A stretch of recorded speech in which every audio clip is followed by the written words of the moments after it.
भारतीय वज़ीर ख़ारजा की कश्मीर से मुतल्लिक स्टेटमेंट को हम डिस्कस कर रहे हैं। पाकिस्तान के इसके ऊपर क्या रद्द-ए-अमल होना चाहिए हमारे साथ? देखिए, हमारी जो हम एक बहुत ही मजबूत केस के बड़े कमज़ोर वकील साबित हुए हैं और सीधी सी बात यह है कि हमने कश्मीर का मुकदमा लड़ा ही नहीं और यही वजह है कि दूसरे को अपॉर्चुनिटी मिली। उन्होंने अपनी, ज़ाहिर है उनकी बहुत सी एडवांटेजेस हैं, उसके साथ ही उन्होंने जो गेम डिप्लोमेटिकली खेला, अदरवाइज़ खेला, उसमें वो कामयाब हुए। हमारे केस ऑफ मिस्ड अपॉर्चुनिटीज़ क्या हैं? मादी को बहुत पीछे ना भी जाएं तो वाजपेयी साहब का दौरा पाकिस्तान, उसके बाद कारगिल का होना, तो हमने जब वाजपेयी जैसे लीडर को कमज़ोर किया तो उसके नतीजे में मोदी जैसे लोग मजबूत हुए। और वरना जब वाजपेयी आए थे तो वो बहुत अच्छी अपॉर्चुनिटी थी, वो बहुत अच्छा दौरा था, उसमें बहुत आगे चीज़ें बढ़ सकती थीं, लेकिन हमने वो अपॉर्चुनिटी मिस कर दी। उसके बाद जो हार्डलाइनर्स आए उन्होंने मुशर्रफ के दौरे को नाकाम बना दिया। लास्ट मिनट जो चीज़ें हुई और जो मुझे अच्छी तरह याद है कि जो लास्ट मुशर्रफ साहब ने जाके एडिटर से गुफ्तगू की तो यहाँ जो हमारे फॉरेन सेक्रेटरी थे उन्होंने वो जब गुफ्तगू टेलीविज़न पे देखी तो उन्होंने अपने इंडियन काउंटर पार्ट को फ़ोन किया और ये जुमला कहा कि क्या मुज़ाकरात नाकाम हो गए हैं, इसलिए कि साइन करने से पहले एडिटर से मिलने का मतलब ही ये हुआ कि आपने बहुत सी चीज़ें ओपन हो गई, लीक हो गई, प्रेशर आ गया, जो कुछ हार्डलाइनर्स इस तरफ थे, कुछ हार्डलाइनर्स उस तरफ थे, वो डोमिनेट कर गए और वो भी चीज़ जो है वो वहीं की धरी रह गई। उसके बाद जो हुआ, हमने 370 पर हमने क्या पोजीशन ली? हम कहाँ खड़े हुए थे 370 पे? हमने कहाँ लड़ाई लड़ी 370 के हवाले से? कहीं नहीं नजर आता।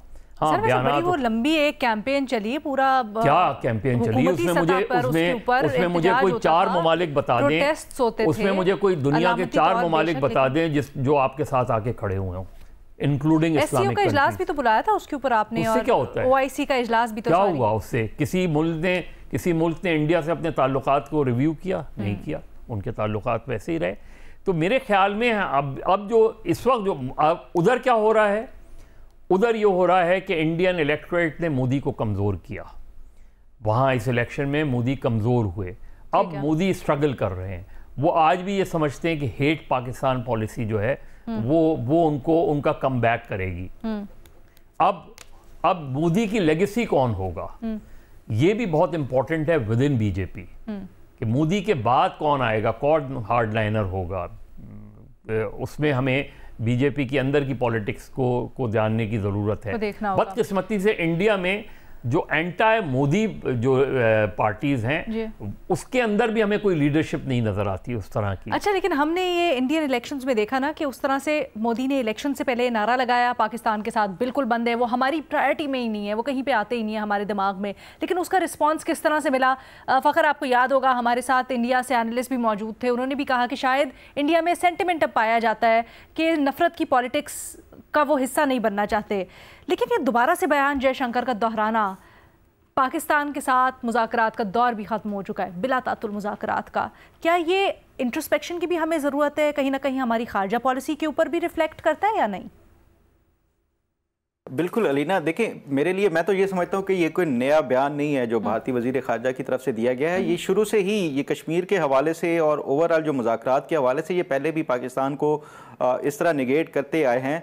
लेकिन सवाल ये है कि ये अब इन्होंने ऐसा बयान क्यों दिया? एक तो वही बात जो बेनज़ीर ने भी कही कि अब जो जम्मू एंड कश्मीर है, मकबूजा कश्मीर में 18 सितंबर से अक्टूबर तक 3 मराहिल में इलेक्शंस हो रहे हैं। एक तो ये मैसेजिंग देना है कश्मीरियों को कि अब आपको हमारे साथ ही रहना होगा, पाकिस्तान के बारे में सोचना छोड़ दें।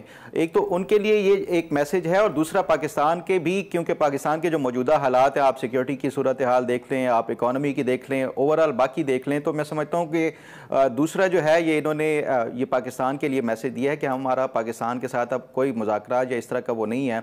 अब सवाल ये उठता है कि क्या ये इस तरह के बयानात देने से ये जो मकबूजा कश्मीर का मसला है वो हल हो सकता है या हल ये वाकई उनका इंडिया क्या हो गया है? तो UN की जो करारदादें हैं वो अभी तक अनरिजॉल्व्ड हैं।